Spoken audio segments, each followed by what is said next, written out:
Good morning, students. Today we are discuss the topic Oswald process. Yesterday Oswald process లో HNO3 preparation 3 steps లో నేర్చుకున్నాం. Today HNO3 reacts with copper, zinc, S8 and P4. ఎలా reactions జరుగుతాయో చూద్దాం.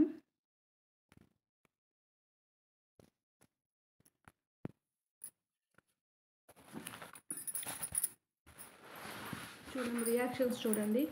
First జింక్తో reaction ఎలా ఉంటుందో చూడండి.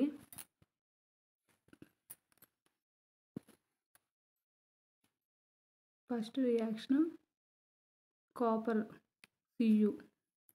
Cu reacts with HNO3 nitric acid 4 moles of HNO3తో రియాక్షన్ జరిగి మనకేం ఫామ్ అయిందంటే కాపర్ నైట్రేట్ ఫామ్ అయింది. Copper nitrate formula CuNO3 twice copper nitrate form అయింది. ఈ కాపర్ నైట్రేట్ తర్వాత రిమైనింగ్ ఏమున్నాయి? NO2 ఉండిద్ది. నెక్స్ట్ H2O NO2 H2O ఓకేనా? రియాక్షన్ బ్యాలెన్స్ చేసుకోవాలి. చూడండి ఇక్కడ కాపర్ ఉంది కదా Cu, ఈ CuNO3 కలిసి కాపర్ నైట్రేట్ ఫామ్ అయింది. ఇక NOలు ఇక్కడ మొత్తం ఎన్ని ఉన్నాయి? Nలు 4 ఉన్నాయి కాబట్టి ఇక్కడ NO2 వస్తుంది. Next water.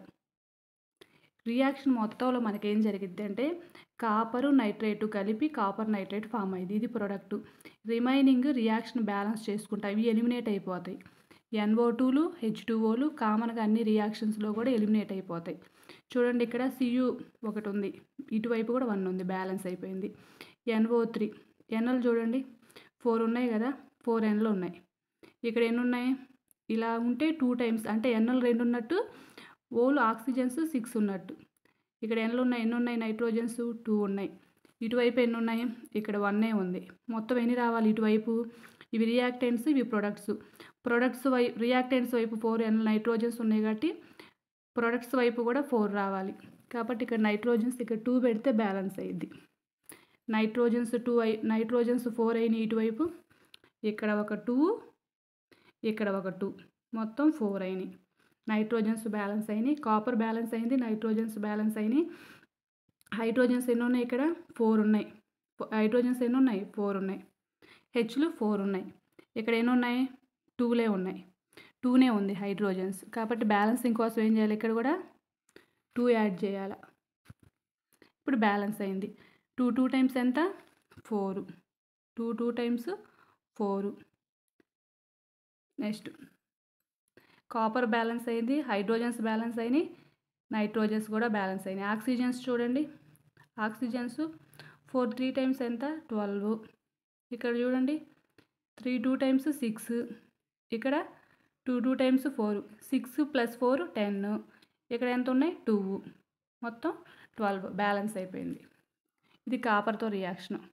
కాపర్ రియాక్షన్ వచ్చిందంటే జింక్తో రియాక్షన్ సేమ్గా రాసేయచ్చు. అంటే ఈ కాపర్ ప్లేస్లో ఇప్పుడు మనం ఏం చేస్తాము? Zn జింక్ని యాడ్ చేస్తాం అంతే. కాపర్ ప్లేస్లో Zn యాడ్ చేస్తాం. Zn + 4 moles of HNO3. పైన ఉన్నది ఉన్నట్టు రాయడమే. Cu ప్లేస్లో Zn యాడ్ చేస్తాం అంతే. ఇక్కడ Cu ఉంది కదా, ఈ ప్లేస్లో Zn పెట్టు. NO3 twice.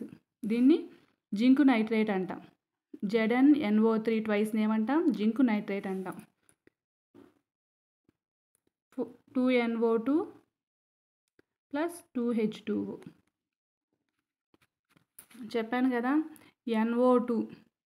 NO2 nitrogen dioxide, water అనేవి కామన్గా అన్ని రియాక్షన్స్లో ఎలిమినేట్ అవుతుంటాయి.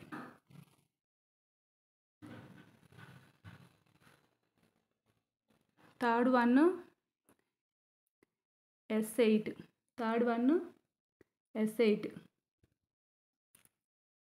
రాంబిక్ సల్ఫర్ అంటాం.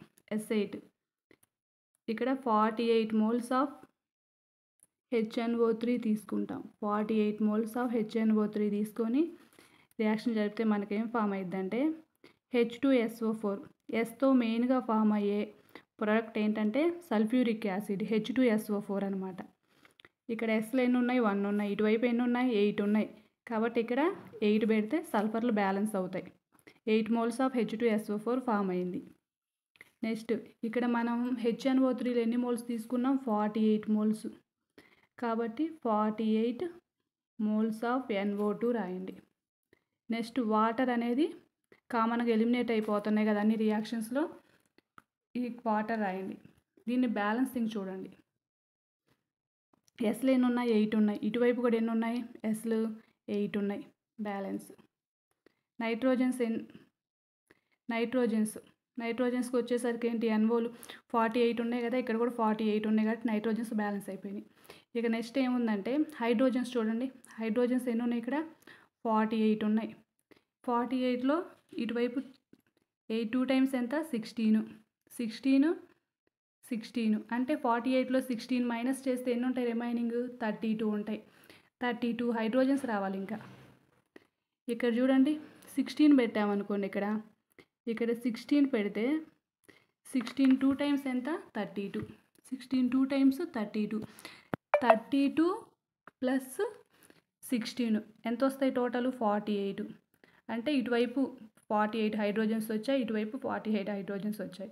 కాబట్టి రియాక్షన్ బ్యాలెన్స్. S8తో మెయిన్గా వచ్చే ప్రోడక్ట్ H2SO4 రాశాను. H2SO4 రాశాక ఎస్లో ఎన్ని ఉన్నాయి? ఇటువైపు 8 ఉన్నాయి కాబట్టి ఇక్కడ 8 పెట్టేశాను. ఇక్కడ ఎన్ని మోల్స్ అయితే మనం HNO3 తీసుకున్నామో అన్ని మోల్స్ NO2 లిబరేట్ అయిపోతాయి. అది గుర్తుంచుకోండి. ఇక హైడ్రోజన్స్ బ్యాలెన్స్ చూసుకోండి. ఇటువైపు 48 వచ్చినాయి, ఇటువైపు కూడా 48 వచ్చేటట్టు చూసుకోండి. ఓకేనా? Next P4 phosphorus. P4 reacts with HNO3. P4 reacts with HNO3. HNO3తో రియాక్షన్ జరపాలి. 20 మోల్స్ తీసుకోవాలి. ఎన్ని మోల్స్? 20 మోల్స్ HNO3తో రియాక్షన్ జరపాలి. మనకేం ఫామ్ అయిద్దంటే H3PO4 ఫామ్ అయింది. H3PO4 ఫామ్ అయింది. ఇక్కడ పీలు ఎన్ని ఉన్నాయి? 4 ఉన్నాయి. కాబట్టి ఇక్కడ ఏం చేయాలా? 4 పెట్టాలి. 4 యాడ్ చేస్తే బ్యాలెన్స్ అయింది. నెక్స్ట్ మనకి NO2లు రావాలి. ఇక్కడ ఎన్ని మోల్స్ అయితే HNO3లు తీసుకున్నా అన్ని మోల్స్ పెట్టండి. ఇక్కడ ఎన్ని తీసుకున్నాం? 20 తీసుకున్నాం కాబట్టి 20 NO2 యాడ్ చేసాం. ఇక ప్లస్ వాటర్ చూడండి. హైడ్రోజన్స్ ఎన్ని ఉన్నాయి? ఇక్కడ 20 ఉన్నాయి. ఇక్కడ ఎన్ని పోయినాయి? ఇక్కడ ఎన్ని మైనస్ 4 3 టైమ్స్ ఎంత? 12. ఇటువైపు 20 ఉన్నాయి కాబట్టి ఇటువైపు కూడా 20 రావాలి. 4 3 టైమ్స్ ఎంత? 12. ఇంకా రిమైనింగ్ ఎన్ని ఉన్నాయి? 8 ఉన్నాయి. 8 ఉన్నాయి కాబట్టి 4H2O రాయొచ్చుగా. 4H2O అంటే ఎన్ని? 4 3 టైమ్స్ 12 కదా. 12 ప్లస్ 4 2 టైమ్స్ 8. 12 ప్లస్ 8 ఎంత? 20. అంటే 20 హైడ్రోజన్స్ వచ్చాయిగా. మనం రాసిన రియాక్షన్ కరెక్ట్ అనమాట. P4ని 28 మోల్స్ ఆఫ్ HNO3తో రియాక్షన్ జరిపాం. H3PO4 ఫామ్ అయింది. మెయిన్ ప్రోడక్ట్ P4తో వచ్చే మెయిన్ ప్రోడక్ట్ H3PO4 అనమాట. కాబట్టి 4 మోల్స్ ఆఫ్ H3PO4 రాసాం. నెక్స్ట్ ఎన్ని మోల్స్ అయితే HNO3 తీసుకున్నామో అన్ని మోల్స్ NO2 రాసాం. Water H2O 4 moles of H2O liberate అయిపోయింది. ఛానల్ లైక్ చేయండి, షేర్ చేయండి, సబ్స్క్రైబ్ చేయండి. Thank you.